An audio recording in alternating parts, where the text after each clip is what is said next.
Hi guys, I'm a Forester here with another video of my recent adventures to China. Now if you follow my channel, and I really encourage you to subscribe if you're not, you know that my wife and I spent the last 2 weeks in Hangzhou, China. Each time we go, I like to have a video goal, and on this trip it was to hunt down a couple of Chinese fountain pens. I've done this in the past with watches, and I've actually bought 3 Chinese watches, including this e-bore that I'm wearing now. My goal on this trip was to locate a Hangzhou and a Moonman fountain pen. I wanted a low-end, medium, and a high-end Chinese fountain pen to review on upcoming videos. Now you can buy Hangzhou fountain pens over here in the US for under $10, and that includes shipping. So I wanted to see what they go for in China. The Hangzhou pen would be my low-end fountain pen. The Moonman M600 was recommended to me by another YouTuber, Chris Rapp 52, on one of his videos, and I encourage you to check him out. Here are the 3 fountain pens that I ended up buying on this trip, but this video isn't as much about these 3 pens as it is about the quest to find them. Let's go to the tabletop and I'll discuss that quest.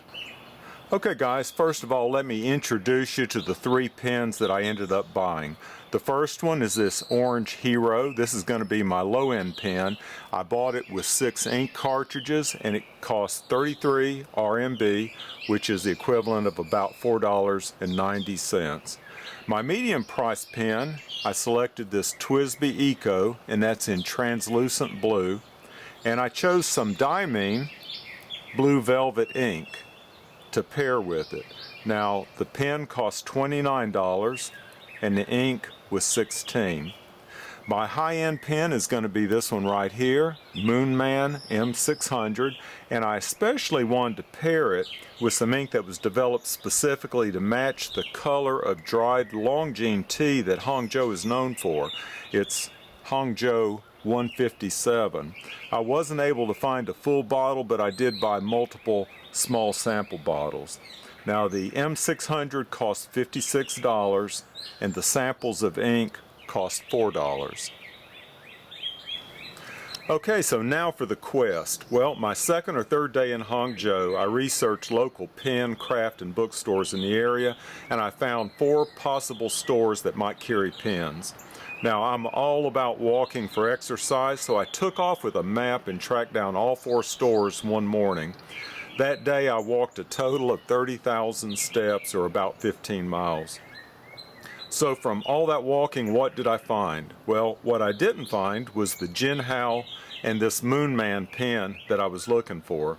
The stores were in a university district of Hangzhou, and they carried mostly low-end brands of pens like Pilot, Lamy, Schneider, Parker, and this Hero.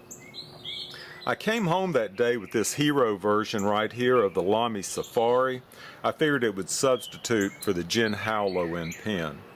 Now, not knowing, since I wasn't able to find this Moonman M600, I didn't know whether I was going to be able to find it or not, so I went ahead and ordered this Moonman M600 and the Hangzhou ink on Taobao, which is China's version of Amazon.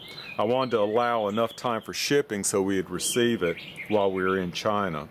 The Moonman was on sale on Taobao, and it arrived by the weekend, actually while we were at the Great Wall.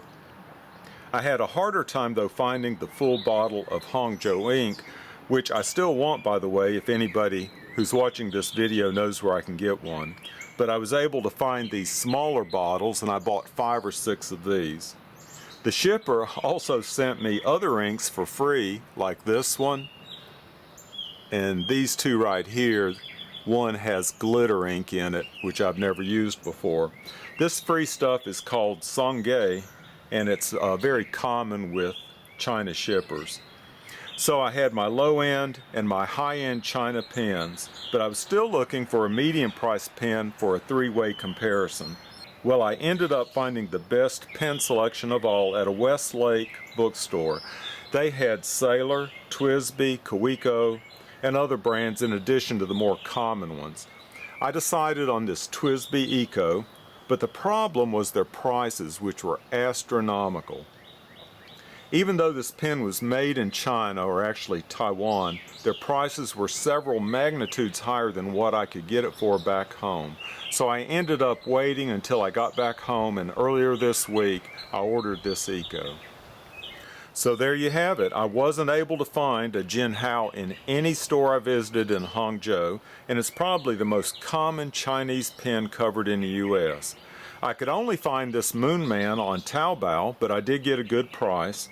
And the price of this TWSBI Eco was much cheaper back home, even though it's made in China. None of this makes any sense to me. Somebody please explain if you understand these marketing strategies. I will do a review of each of these pens over the next few weeks, and from my early impressions though, I'll tell you that one of these three pens is fantastic, one is surprisingly nice, and one is a disappointment. Comment below with your guess of each. Y'all take care, and please like, comment, and subscribe if you've enjoyed the video. Thank you.